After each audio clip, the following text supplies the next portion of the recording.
ہمارے حضرت مرشد عالم رحمت اللہ علیہ نے اپنا واقعہ خود سنایا. فرمانے لگے کہ ایک مرتبہ گھر میں وضو کر رہا تھا اور مجھے میری بیوی اماں جی صاحبہ وہ وضو کروا رہی تھی. وضو کروانے کے دوران شاید بازو دھونے کا معاملہ تھا تو کوئی پانی ڈالنے میں تھوڑی سی کمی بیشی ہوئی تو حضرت فرماتے ہیں کہ میں نے غصے میں اس کی طرف دیکھ کر کہا دیکھتی نہیں، میں دیکھ نہیں رہی کہ پانی کہاں ڈالنا ہے. تو میں نے جھڑکی میں یہ بات کر دی. وہ خاموش ہو گئی مگر اس نے مجھے وضو کروایا. اب وضو کر کے جب میں مسجد جانے لگا تو مسجد کے دروازے پر پہنچ کر مجھے خیال آیا میں نے بلا وجہ اپنی بیوی کو جھڑکی دی. گو وہ چپ ہو گئی، اس نے آگے سے کوئی ریئیکٹ نہیں کیا. دل تو دکھا ہوگا نا، اور اگر اس کا دل دکھا ہوگا تو میری نماز کیسے قبول ہوگی.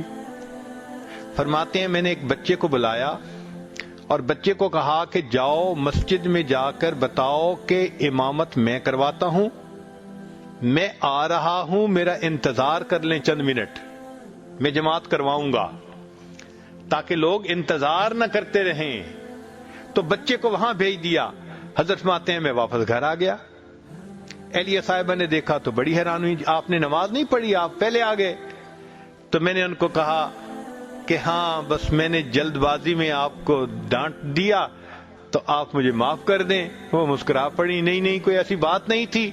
میں نے ان کو مسکراتا دیکھا، اب مجھے تسلی ہو گئی کہ اس کا دل مجھ سے خوش ہوا. تب میں آیا اور مسجد میں آ کر امامت کروائی کہ اب اللہ میری نماز کو قبول فرمائیں گے.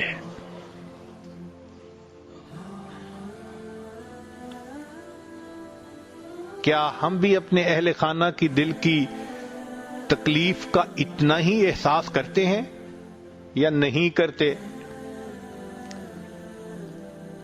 اللہ اکبر کبیرہ. حضرت اقدس تھانوی رحمت اللہ علیہ اپنا واقعہ لکھتے ہیں. فرماتے ہیں کہ میری اہلیہ صاحبہ نے گھر کے اندر کچھ مرغیاں پالی ہوئی تھیں. پہلے وقتوں میں ہر وقت تو اویلیبل نہیں ہوتی تھیں تو گھروں میں لوگ مرغیاں پال لیتے تھے. وہ پلتی تھیں، انڈے بھی دیتی تھیں، ضرورت کے وقت مہمان کے آنے پر وہ سالن کے کام آتی تھی. ایک مرتبہ میری اہلیہ کو اپنے رشتہ داروں میں کسی تقریب میں جانا پڑا تو انہوں نے مجھے کہا کہ میں نے جو مرغیاں پالی ہوئی ہیں ان کو میں دن کے 10 بجے پانی اور گندم کے دانے وغیرہ یہ ڈالتی ہوں، ان کو خوراک دیتی ہوں. تو آپ اگر یہ ذمہ داری لے لیں روزانہ خوراک دینے کی تو مجھے ذرا تسلی ہو جائے گی. میں نے کہا بہت اچھا، میں ڈال دوں گا پانی ان کو اور دانے. اہلیہ چلی گئی. اب جو کام بندے کا معمول نہیں نہ ہوتا وہ بھول جاتا ہے، چونکہ روز کی روٹین تو ہے نہیں، ذمہ داری لے لی تھی. فرماتے ہیں اگلے دن میں اپنے تصنیف و تالیف کے کام میں آ کر بیٹھ گیا. ان دنوں حضرت بیان القرآن تفسیر لکھ رہے تھے. فرمان لگے جب میں آ کر بیٹھا تو ایک وقت آیا کہ میرا ذہن تفسیر میں چلتا ہی نہیں ہے. بہت کوشش کی کہ کوئی مضمون آئے، بات آگے چلے، میں لکھوں، کام بڑھے، مگر ایسے لگتا تھا کہ مضامین کا سلسلہ بند ہو گیا. تو مجھے اپنا احساس ہوا کہ شاید میرے کسی گناہ کی وجہ سے اللہ نے علوم و معارف کا سلسلہ روک دیا.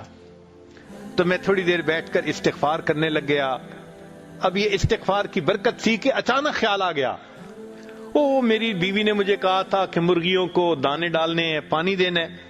اور جب ٹائم دیکھا تو 1 گھنٹہ لیٹ ہو چکا تھا. فرماتے ہیں میں وہاں سے اٹھا، گھر آیا، دیکھا واقعی وہ مرغیاں بھوکی پیاسی تھیں. میں نے پانی دیا، میں نے ان کو دانے ڈالے تو مرغیوں نے اتنا غذا کھا لی. واپس لوٹ کر جب میں آیا اور تفسیر لکھنے بیٹھا، اللہ نے معارف کا سلسلہ دوبارہ شروع فرما دیا. اگر مرغیوں کی تکلیف پہنچنے پر قرآن کے علوم سے بندہ محروم ہوتا ہے، اللہ اکبر کبیرہ، ہم انسانوں کے دل دکھا کے کیا علم پائیں گے، کیا دین کا کام کر سکیں گے؟ اس لیے آج ہمیں اس بات کو دل میں فیصلہ کرنا ہے کہ آئندہ ہم ایسی زندگی گزاریں گے، ہم کسی کا دل نہیں دکھائیں گے، کسی کا دل نہیں اور اگر دکھا چکے تو ان سے معافی مانگ لیں گے۔ خاوند بیوی سے معافی مانگ لے، بیوی خاوند سے معافی مانگ لے، بڑا چھوٹے سے مانگ لے، چھوٹا بڑے سے مانگ لے، اس سے کوئی فرق نہیں پڑتا۔ مگر اگر ہم دوسروں کے دل خوش کریں گے تو پھر اللہ تعالیٰ قیامت کے دن اس کا اجر عطا فرمائیں گے۔